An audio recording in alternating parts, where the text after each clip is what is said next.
Evan,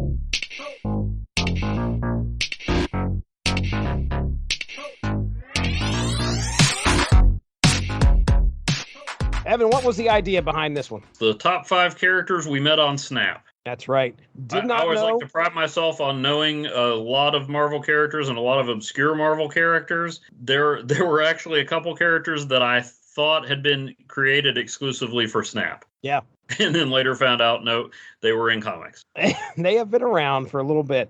If you remember, one of the questions I asked you was, how much overlap do you think we'll have? I said 4. Yeah, and I said 2. So I cannot wait to see what your top 5 is going to be, and I can't wait to see what mine is because I still got to find it. Then I found out you didn't know Rock Slide, so I did not. What did that? Because I mean, if you're wanting to do a New Mutants theme deck, Jesse, you're gonna need to fold him in there somewhere. I don't even know. Well, yeah, I guess technically he's New Mutants-ish, at least under the current banner of New Mutants, which is the original New Mutants and anybody else we want to write about, which is not the worst idea. All right, so we're going to work our way, I guess, from 5 to 1. I think you had a methodology here for ranking yours. It was the combination of how new they were to me and how much I used them. All right. So my number 5 is one that I rarely, if ever, use, and I found out I actually did know who they were eventually. One of the ones that I initially thought had been created just for the game, but turns out I did read about her in Asgardians of the Galaxy, I believe, Sarah. Sarah. Oh, yeah. Okay. I like her ability, lowers the cost of all your cards by 1, but she's a 5 cost, understandably. So really, you're only getting that on 1 turn. There's just other 5 cost cards I like better. Not on my list. It's funny because I have a list of runners up, and guess what? She's not on there either. I completely forgot about her. I don't use her at all. I actually seriously have never. I watch her get dropped a lot, but. Mm-hmm. I don't feel the necessity to bring her out because I'm like, it's just, I guess I don't have decks that really overrun people a lot. I see a lot, when I see Sarah, then like the next turn, there's going to be a big drop of cards usually. Her first appearance was in Angela, Asgard's Assassin #1. I guess she's a former angel who is now Angela's wife, but she started out a male angel. I don't know. I just remember a reference to her in Asgardians of the Galaxy, which is, and I say this just in terms of the title itself, not the quality of the series, but is one of the greatest titles that Marvel has ever produced. I mean, the series was fun. It had Thunderstrike, his son, Frog Thor, and all kinds of good stuff. But Angela was in there because for some reason, after Neil Gaiman won his lawsuit and had ownership of Angela wrested away from Todd McFarlane, he immedially sold the character to Marvel. Oh yeah, he was like, "Here you go, guys, have at it as much as you want." So yeah, once I figured out who she was, I was like, "Oh wait, yeah, I think I have seen her in something," but I didn't. It took a Google to remind me of that. Okay. All right. Well, then my number 5 is Debris. So not on my list because I vaguely remember her. Okay. All right. Debris. She's a new warrior. That's correct. Debris. Deborah Fields is her actual name. Created by Zeb Wells and Scotty Young. First appeared New Warriors Volume 3, Number 4 from September of 2005. And let's remember this because we might have to do a little bit of research at the end of this. But what's the oldest character on our lists? Debris, like I said, first appearance September of 2005. I use her quite a bit, especially when Galactus was hitting the meta. When I was seeing Galactus all the freaking time, Debris was in my decks to throw those rocks and fill up those locations. And she was probably my one weapon, comic accurate weapon. You've seen Galactus and Debris throw down in the comics. I know you have. All the time. Yeah. In that classic New Warriors Volume 3, number 70, that thing didn't get out of double digits. Yeah. Well, I'm sorry, out of the teens, I'm sure. Yeah. And that's not a knock on Zeb Wells, who absolutely killed it, I have to say, on Hellions. I've heard of Hellions. I've never read it. If you had given me a list of all the X titles in this era, actually, when I saw the X titles coming out, I read the concept for Hellions, I read the lineup of the team, and I thought, no, there is nothing about this that interests me, but our mutual friend Chris Sheehan got me into reading all the X-Men comics on Marvel Unlimited, and my gosh, Hellions was the best one, and it's not even close. Wow. Jesse, he made me care about John Greycrow, a.k.a. politically incorrect name from the Marauders. Okay. And he made me care about Psylocke's old body. No. Yeah. Psylocke's back to being British, but they were like, hey, you know what? We still have this ridiculously attractive ninja body that she used to have. We can't leave literally anybody dead at Marvel except Marvel. So let's put her in some. She's got to be out there, right? What is the body? What is that person's name? It's like Quan something. Quanah, that's right. Quanon, yes. Quanon, that's right. She was the star of Fallen Angels, one of the early series, and probably, I mean, I don't want to bash people's efforts, but probably nobody's favorite series. It was the first one canceled of the new X-Men things. And then Zeb Wells is like, hey, I'm going to take a group of mostly villains and Havoc, and I do like Havoc, and I'm going to tell a story about them, and we're going to pick up the threads from Fallen Angels. And I said, yeah, no, thank you. And by about the 4th issue, I'm like, what is happening here? It's phenomenal. That's great. Random. The Goblin Queen. He made me care about Madeline Pryor. No, well. Yep. Madeline Pryor. My goodness. He made me feel things about Madeline Pryor. That's crazy. Like empathy, not the sort of things you think about when you see your costume. I was going to say, man, Mark Silvestri made me care about Madeline Pryor in a different way. Debris, telekinesis. She can move stuff around. That's her comic book power. You can clearly see that. It is on display in Marvel Snap. All right, man. Let's hear the number 4 for you. Number 4, I don't think this will fairly take the title of oldest character. I recognize the name, but I had never seen this character like this and didn't know that they were someone you would put in a card game, but Bast. Yeah, I remember when I first saw Bast, I was like, what is the Predator doing here? I knew Bast was like the god, the panther god that the Wakandans idolize.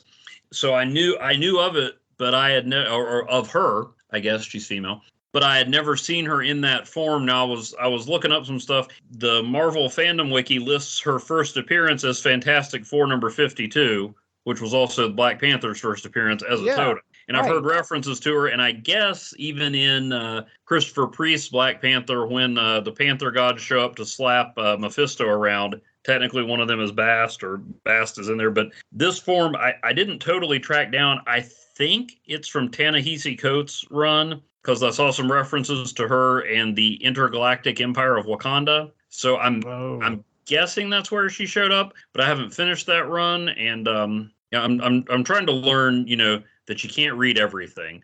But yeah, that's right. I still didn't do a deep dive because I'm like, I want to read that story. Wow. But I mean, Bast I had read references to, but I guess it's kind of like if you saw comics and Thor kept, saying by Odin's beard or whatever, and then one day you open it up, you're like, wait, Odin does stuff?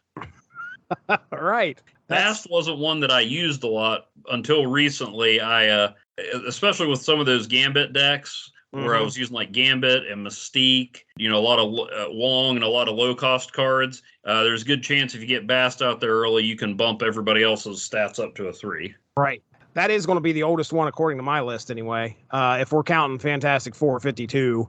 But you said as a physical being, you think it was later? Yeah, I think so. I mean, I just kind of skimmed the wiki, and there's been different references and incarnations. I want to say she was also in, and I don't remember if I read this or not, the Hercules tie-in to Secret Invasion, when like Hercules led the gods of Earth against the Skrull gods. Oh, it's kind of weird, since all the Skrulls in Secret Invasion kept saying he loves you, and the only explanation they gave to that was one of them said God. But anyway, let's not go off on that tangent. But so I mean, I may have seen other incarnations of Bast, but I looked at that and I'm like, okay, that's a Black Panther thing, right? I have no idea. Yeah, my number 4. And again, if it's on your list, let me know, and we'll save it. Yep, she is on my list. Okay, all right. So we will hold off. So my number 3 is Arrow. That's my number 3 as well. Oh, very nice. Okay, well, then we can both talk about it, but I want to go first. A real name is Lei Ling, created by, Zhou Lifan and Kang, as in Keng. Oh, so not the Conqueror. No, not the Conqueror, the creator. First appeared, according to this, I don't know what CN stands for. Arrow CN, number 1. That's a reference to China. Oh, okay. Or she was originally released online as part of like a Chinese online game. That was where she was introduced, so I'm not sure what Arrow CN #1 means, though. Yeah, it looks like, I'm looking at the cover now, and like it's in Chinese and English, the cover and the credits. This comic was originally released online in the Chinese internet gaming giant NetEase as the beginning of their cooperation with Marvel Comics. Ah, okay. All right. So she was introduced in a game, just not this game. That's crazy. Her first appearance was September 5th, 2018. She has aerokinesis. Aerokinesis. She can sense, generate, and control wind. Her wind has the power of a hurricane, and her powers are linked to chi. Okay. There is a new, like, Asian super team, I think, that she is a part of. Yeah, Agents of Atlas. Oh, okay. So the new Agents of Atlas, instead of being like the weird shadowy organization that Marvel doesn't have enough of, the Agents of Atlas now are a bunch of like Asian Pacific superheroes. This is a deep cut. I mean, when you look at the history that this character has, it's not like, I mean, to me, granted, I'm an old man at this point, and I'm not reading a whole lot of comics other than the ones I read with you guys, but I'm just looking through the wiki here, and I'm reading stuff that I just wasn't reading ever. And it's not like there's big names being dropped in the wiki here that she's hung out with. So I was using Arrow a lot in conjunction with the Kingpin. Yeah. But which now, just perusing the wiki, I don't think that's a comic accurate combo. Probably not. But I mean, no, it's cool. First of all, they need to have some deeper cuts in here, and then especially if she's already a known quantity. I mean, I don't know how popular this was, but if she's a known quantity in the most popular game in China, and you're wanting to appeal to an international audience, that's a good idea to get her in there. I do not begrudge them for doing that.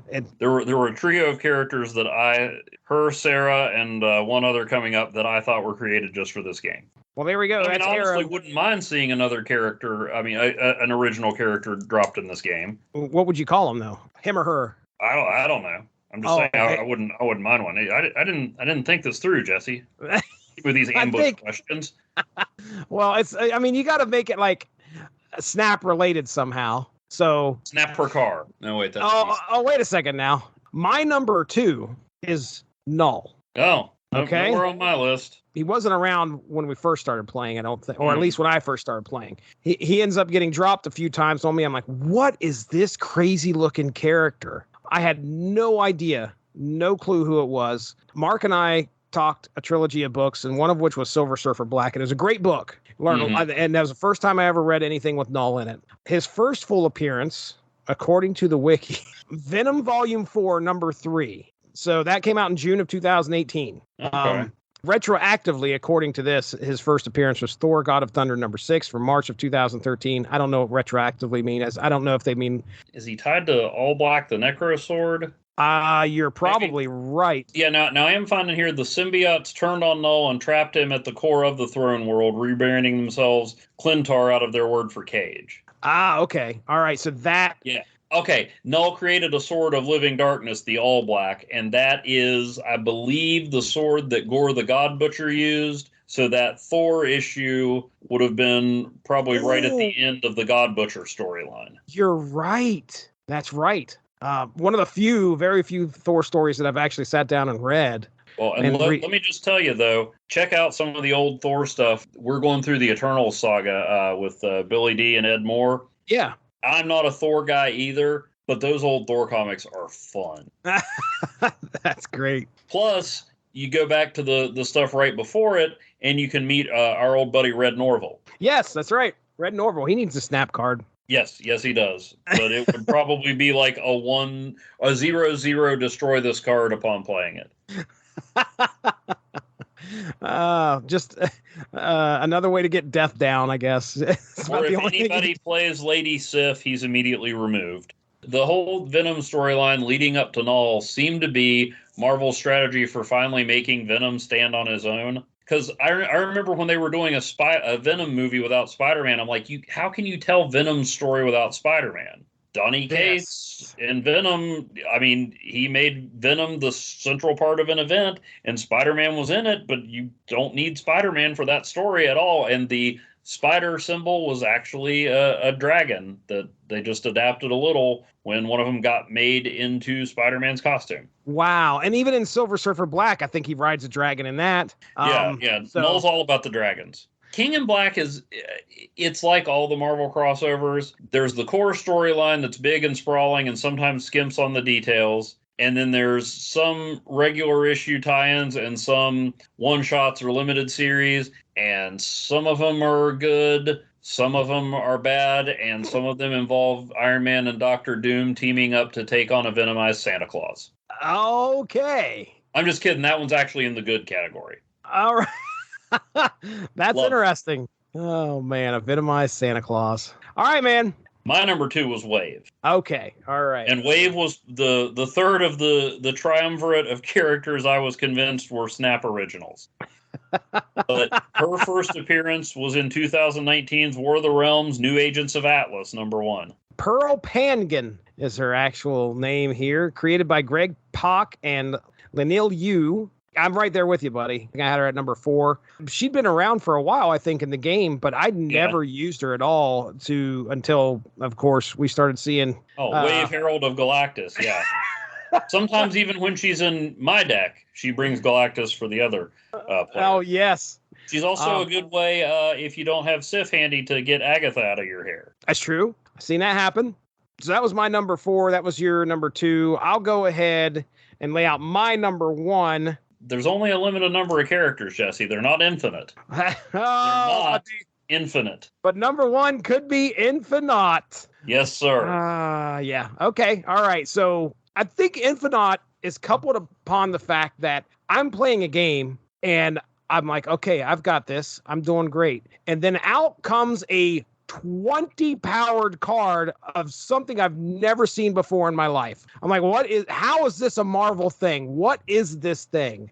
Ergo, that's why it's at my number 1. Plus, I definitely use this a lot. So if I'm going by your criteria, there for a while, which I think I still have that deck. I did not delete it. Usually I delete my decks within a month after I create them. But I've kept my Shulkanaut deck around. Oh, yeah. It really is kind of like the only thing that I can find that has a use for Infinite. I don't like using him. I do not like sacrificing that turn unless I have a benefit, and that's where Shulky comes in. And Sunspot. He showed up in Ultimates, which was the 616 version of Ultimates, which was Black Panther, Captain Marvel, Blue Marvel, Spectrum, and America Chavez. Okay.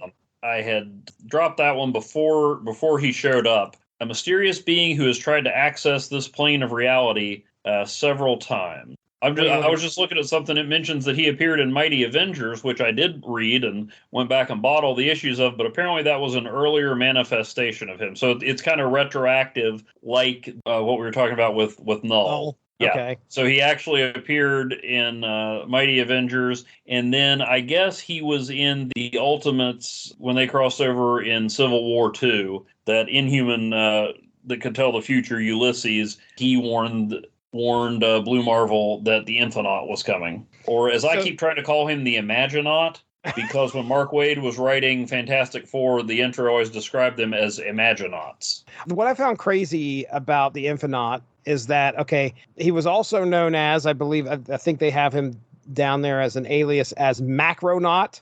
He's an interdimensional being who apparently tried to come over to the 616, but he's so massive, like if he landed on the planet, he would crack the planet in half. So they had to figure out a way to like reduce his size, and somebody figured it out. They got him down to like 6'6". Everybody thought, of course, that he was an enemy at first. They were like, "Oh my gosh, here comes this thing. He's coming to destroy the planet." And then they find out, no, it's just some explorer that's been going around trying to get to other universes, and it turns out he lives in this other universe that's, I guess, clearly the size proportions are different. But yeah, man, as far as shock value goes, and the first card that I ever saw played against me where I was like, who is this and how is this Marvel? I have no idea who it was. It was Infinite for sure. Early on in the game, I went there for something else. I think I had looked him up, but not long after I looked him up, I went to the fandom wiki and Infinite was trending. That's why.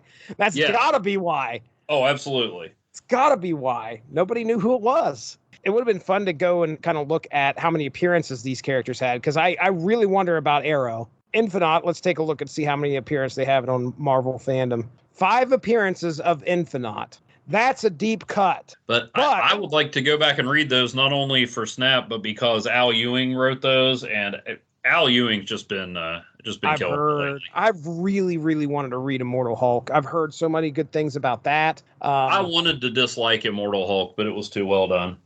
Way to go, Al Ewing. But again, completely appropriately represented in Marvel Snap, a 6-cost 20. That definitely rings true with what it sounds like Infinite's all about. So, one of those 5 appearances, he was paired with his best Snap partner, Dracula. Look, all we need to do, Evan Bevins, is contact Marvel and just tell them we've got a new idea for Marvel Team Up, and it's completely based. Marvel Snap Team Up. It's completely based off of great combos in Marvel Snap that have no business happening, but we're going to have a story. I like it. All right. Hey, man, we actually got 2. I win. I'm really surprised. So what did we have 3? I had Infinite. Oh, no, you're right. We did have 3. Wave and Arrow. So it was right in between. Right in between that, between 2 and 4. So if you think about it, we were both right. Did you have a list of runners up? Not really, because once I got to Bast and Sarah, I technically knew them. Okay. I'll run down mine and you tell me. I remember I knew Hell Cow existed. And I think he showed up in Howard the Duck. So or she, I guess. Forgot about Hell Cow. That would have made my runner-up list too. Because I was like, I remember you guys talking about it. I don't even think I'd seen it. I'm going to run this down. You tell me if any of these, I just want to hear your history. Okay. The Hood. Oh, yeah. You didn't read New Avengers, Jesse? I just read Hawkeye Freefall. Yeah. And the Hood was the villain in that. We did that, and we're covering that. Me and Mark are covering that. We recorded that a while back. Oh, the Hood was in New Avengers so much I got sick of him. Oh, really? Yeah. Man, did not. Yeah, Bendis' New Avengers, the Hood was like one of the main recurring big bads. Okay. We already talked about Bast. Zero was one that I don't recall. I don't think I've ever seen before. And don't you host the Unspoken Issues podcast? Zero was a member of the Mutant Liberation Front. Wait. He was Strife's teleporter. I still don't understand how he got in the game. And I get Hell Cow. I get the international appeal of Arrow. I get the weirdness and the effect of Infinite. I don't know who was like, let's put Zero in there. That's great stuff. I like deep cuts like that where you're like, how? Who? Yeah. Well, I use Zero all the time. Right. And I will say that we covered, it was a 2-issue series called Blood Metal. The first time I ever reached out to Rob Liefeld and he answered. Who is Agent 13? That's Sharon Carter. Sharon Carter. And she, in the comics, is more of Captain America's love interest than Peggy was. They decided he needed a World War II era love interest, and Haley Atwell was awesome, so here we are. Was she referred to as Agent 13 in the Marvel's MCU at all? I want to say maybe briefly. Okay. I mean, I mostly knew her as Sharon Carter. Because I didn't read a lot of Captain America. I think the first place I encountered her was in the Overpower card game, and she just went by Sharon Carter. But yeah, technically she's Agent 13. Okay. Stegron, you already shared with me one of the most infamous moments of Stegron's career and how you mistook it with his Sauron. It was Sauron anyway. Sauron all along. Stegron was there, yeah. And there was a storyline, I think, where Venom fought Stegron. He was turning like homeless people into dinosaurs, as you do. All right. And the last one on my list was Orca. Oh, yeah, Orca, I remember from, I got like only one. Do you remember the Atlantis Attacks annuals? Yes. I only got one of those. It was Avengers, and it was like a whole bunch of Avengers going all over the world to fight the Atlanteans. And that was when Mr. Fantastic and the Invisible Woman were part of the Avengers, and one of the teams was Mr. Fantastic, Invisible Woman, She-Hulk, and Black Panther. And I remember them fighting Orca, and Orca's like, look, it's the Fantastic Four, and Black Panther's like, more or less. He also showed up in that issue of She-Hulk that Peter David wrote where they made She-Hulk the movie. Which I'd forgotten about. I did a post on that to coincide with the She-Hulk series coming out. Yeah, I remember that. She-Hulk's first brush with Hollywood, and Orca was in that. Good old Orca. I had no idea he existed until I saw that. Man, we did it. We have finished it. Evan Bevins, tell the people what you've got going on over there. Well, if you want to read about the aforementioned She-Hulk movie issue, or Stan Lee creating the DC universe, or the Secret Defenders, I think I could probably make a Secret Defenders snap deck with all the people that rotated through their ranks. Just need that Thunderstrike card. Anyway, you can find all that and more at *51.blogspot.com. Also, learn about the cinematic selections you can probably find at your local Dollar Tree, including Chinese-speaking vampires and Batman Ninja. Nice. And the Sneak Over, which drew on the craze of Stranger Things by putting the Stranger Things font on its box. Fantastic. The only connection. But anyway, so yeah, you can find all that there. And I am, like I mentioned, I'm working my way through over on Billy D's Magazines and Monsters channel. We're going through the Thor: The Eternals saga. Yeah. Mark Radulich and I recently did a comic strip on cowboys and aliens. That's right. That's right. The comic and the movie talk about what they had in common, and the only things they had in common were the words cowboys and aliens. Spoiler alert. You keep inviting me back to talk about Snap, even though I keep beating you at those. I keep beating you on 2 in a row, and then I mock you for not knowing who Zero is. So maybe I won't be back next month. I don't know. Welcome to the show, not Evan Bevins.